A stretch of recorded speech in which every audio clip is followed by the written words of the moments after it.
Hey guys, it's Marina with Artworthy Life, where I teach Christ-centered art journaling that gets you into God's Word every day. Hello everybody, happy Thursday, and welcome to day 27 of our October Doodle a Day Challenge. It's so fun to be finishing up this challenge with all of you, so thank you for joining me on a recording instead of live. I hope that you will still have just as much fun and leave comments so that I can respond to them, because I will be watching for them even though I'm not live today. But today we have a cute little doodle. If you have not already seen it posted, it's this sweet little stack of birch logs, which I thought was very cozy and warm and very fall.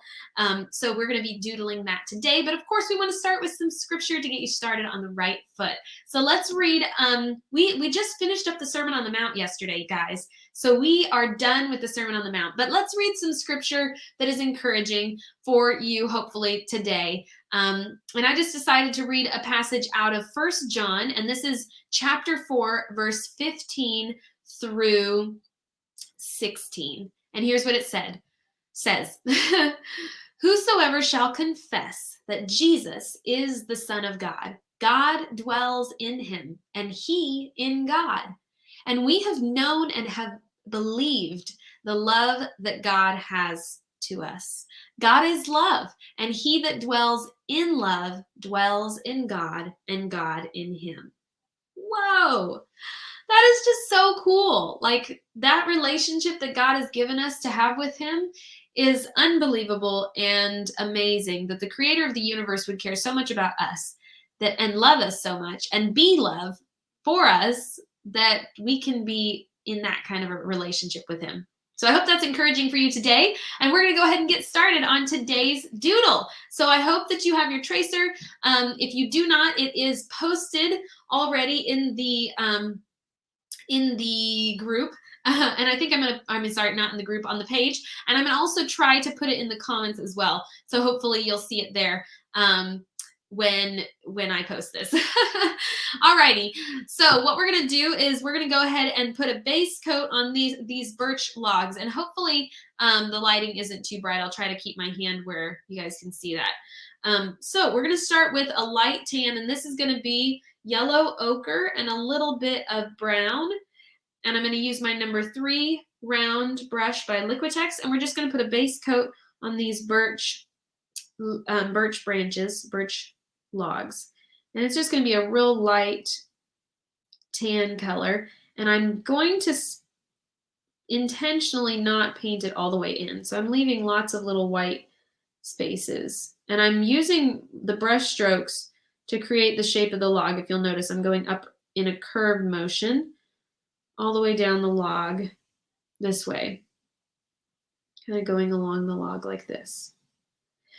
And now what I'm going to do is start adding a little bit of shading. So we're going to add a little bit of a gray. Now, just note that birch is not really a brown tree. It's a white, kind of papery tree.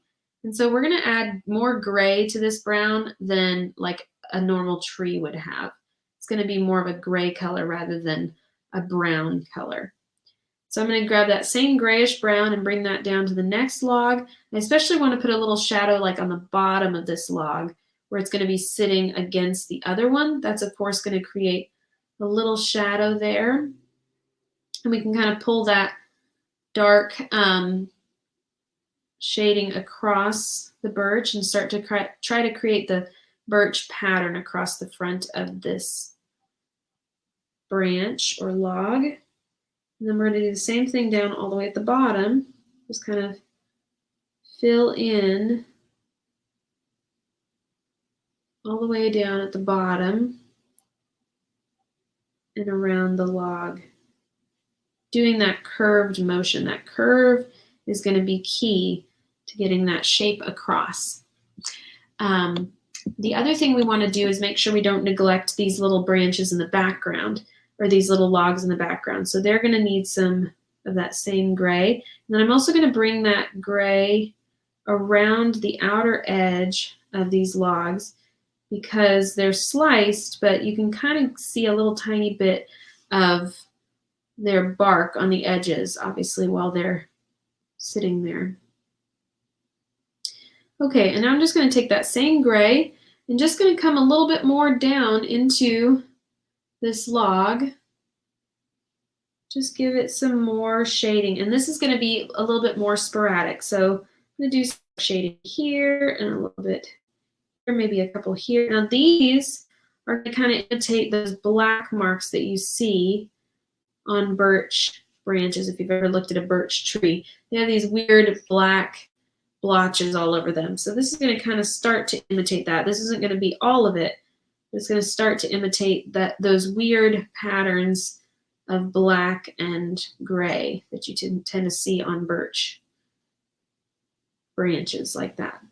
I'm going to kind of put that all over, and then still want to concentrate most of the shading toward the bottom edge. So make sure that bottom edge is getting nice and dark. Okay, so now I'm going to switch to my smaller liner brush, and this brush you'll notice is going to let me put a little bit more detail kind of in between these branches. Before I add too much detail, I am going to add a little bit of color because I don't want this whole thing to just be blah. And so I'm going to do some orange on this. The reference photo I found has a little bit of warm light hitting the top of the birch. So I'm going to go ahead and imitate that with a little bit of watered down orange just on the top edges where we're actually showing like light hitting the birch.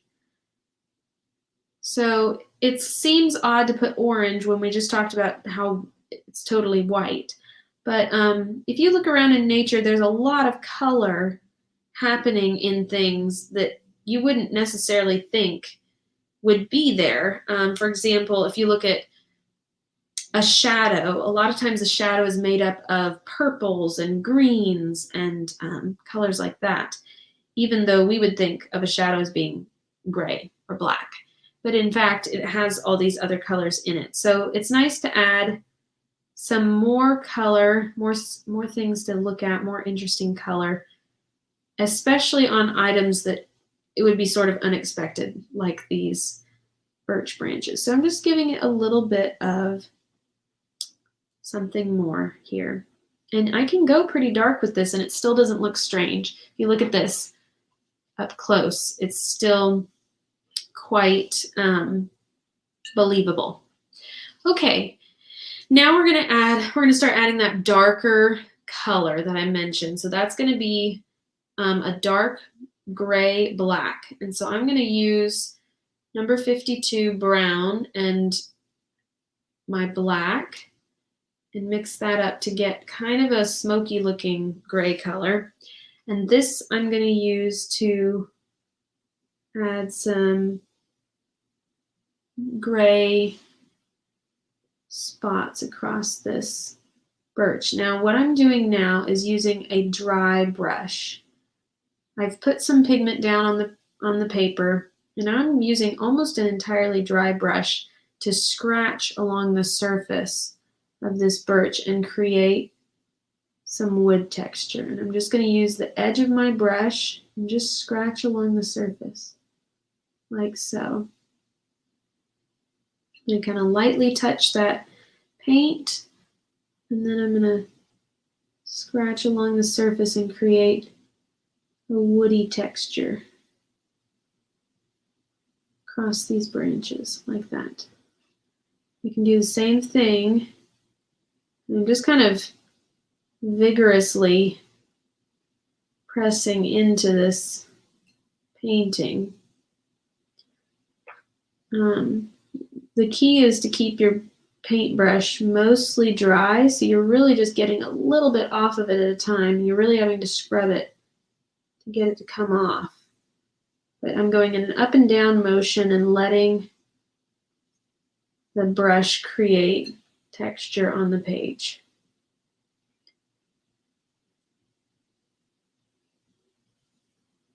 And you can hear, if you listen closely, you can actually hear the scratching motion. The scratching.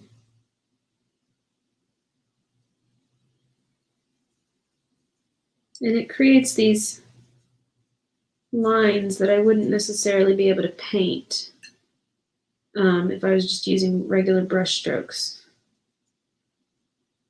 little blotches of black and different lines.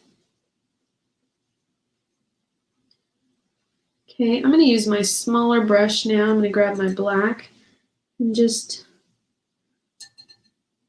let that scratch in even more. I'm going to use a little bit more water down here on this last one because I haven't gotten any. And you can tell I'm using the side of the brush. I'm laying that brush almost flat on that wood. Look at that, creating that texture right there. Isn't that neat how that works? And I can bring some down from the top as well if I want to. And don't be afraid if some of your birch ends up with dark black spots. If you look at a birch tree, there's some weird patterns in it, so it's okay for it to be kind of interesting. Okay, we're going to go around the outside with, I got a wet brush now, and I'm picking up some of that gray and I'm going around the outside of these logs. I'm kind of following the tracer lines basically, where I want that to be.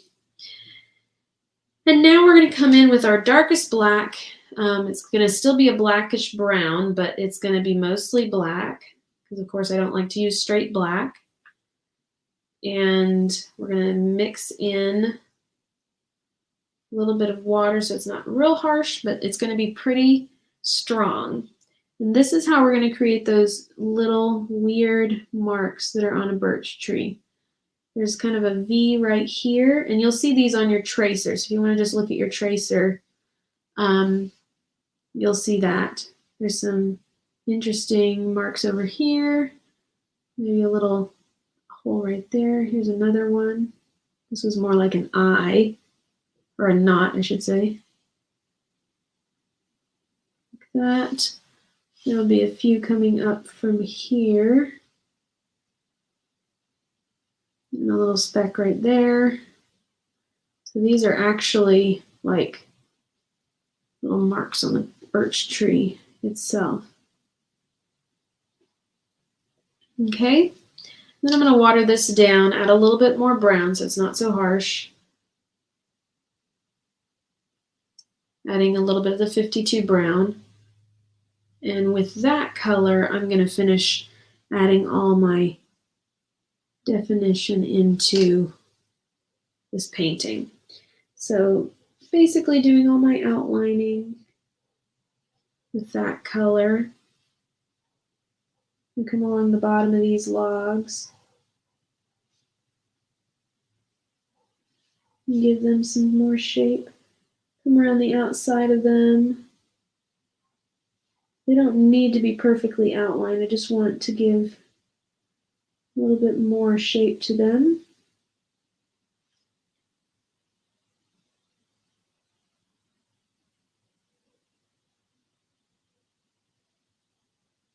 And then kind of around the outside. And now we'll do that also to the front of the logs.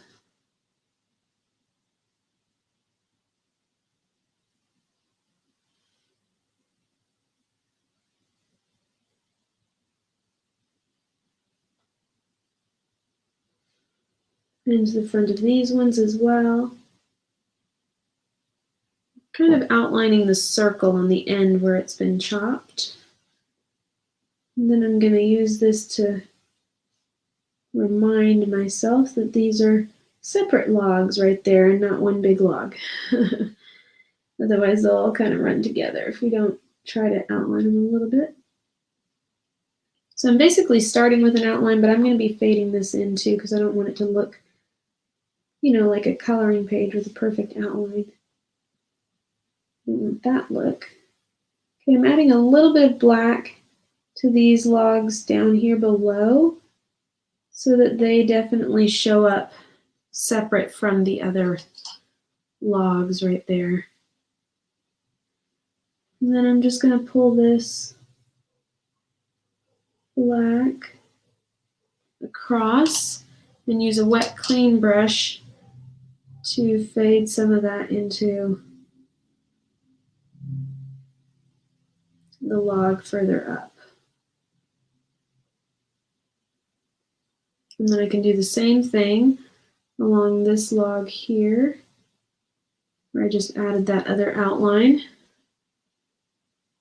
Can just kind of add the pigment in,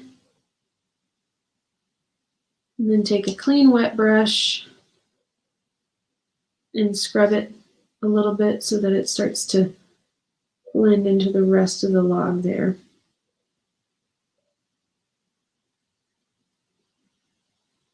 And that's how you kind of can get those dark shadows without them looking so harsh. Do the same thing to this one on top that we just had. Just add that dark shadow, and then use a clean wet brush to blend it out so that it starts to bleed into the rest of the painting, like that.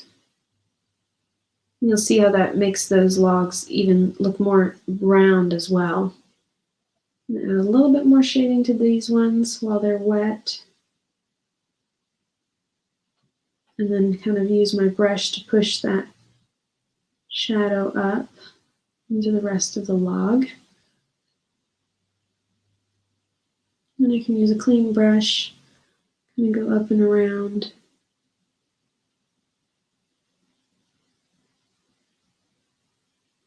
That way.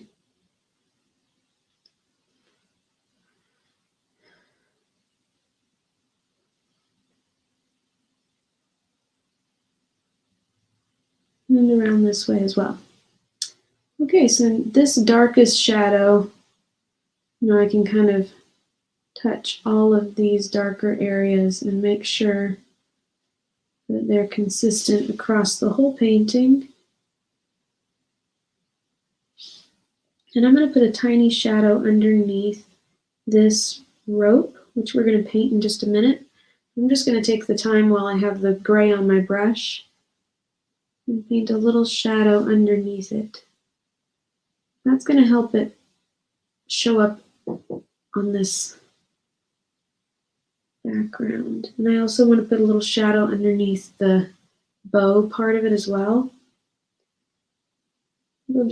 Our eye will be able to see that so much better if it's got some shadow going on.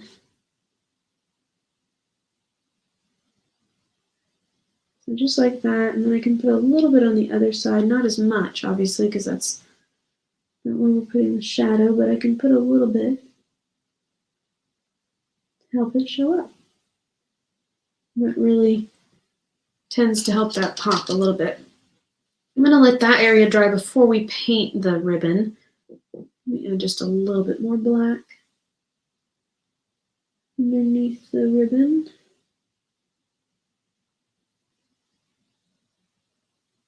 Okay, like that. And then I'm going to also do, while that's drying, I'm going to do the ends of the logs in a light beige. So it's going to be a brighter color, but it's still going to be yellow ochre, kind of watered down. Some brighter color like this to show off the inner color of the birch. Okay, and that's all it needs right now because that needs to dry before I can do anything else. So I'm going to add some color to this painting by grabbing some crimson and orange, and I'm going to create that rust color we've loved so much, but I'm going to make it lean a little bit more toward orange because I want to make sure this looks like a fall image, not a Christmas image, although it can very easily be a Christmas image as well. But I'm just going to make this lean more toward orange, and I'm going to add a little bit of brown to it. So it's going to be rust, but it's going to be like a rusty orange color. And keep it kind of bright so it shows up. Then I'm going to take my liner brush, get it nice and pigmented, load it up with paint, and paint in this sweet little bow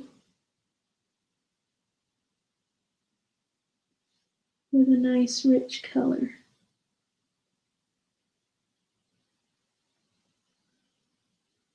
And I can leave a little white space in the bow as well.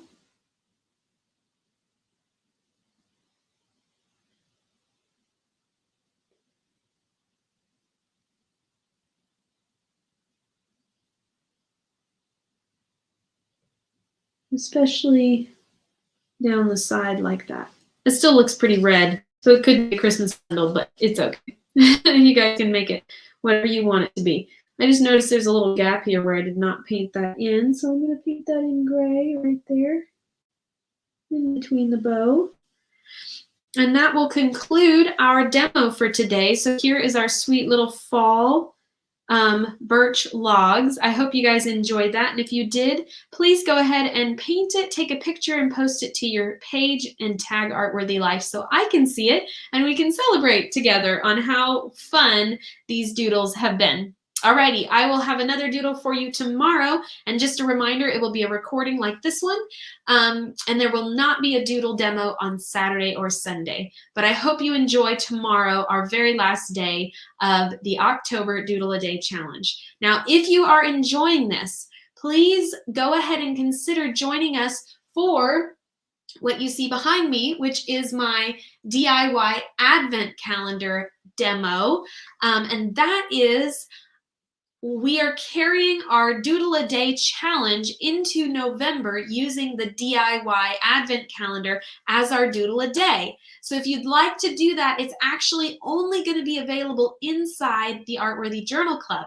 So I'm going to go ahead and put a link in the description of this video to the Artworthy Journal Club so that you can join and you'll get access to all of the demos, but you will also get a free copy of my digital ebook that you'll have access to download, which has all the tracers. So that's the only place you'll be able to get all those tracers formatted and ready to print just like that. And in addition to that, you'll of course have access to all the other events we have inside the Artworthy Journal Club. And so instead of paying $10 for the ebook, why not pay $17 and get everything that's inside the Artworthy Journal Club? If you want to join us, go ahead and click the link that's in the description of this video, and I will be so happy to welcome you. And in the meantime, God bless you, enjoy your Thursday, and I will see you tomorrow for our Friday Doodle demo, finishing up the October Doodle a Day Challenge. Alrighty, take care, you guys. Have a blessed day. Bye.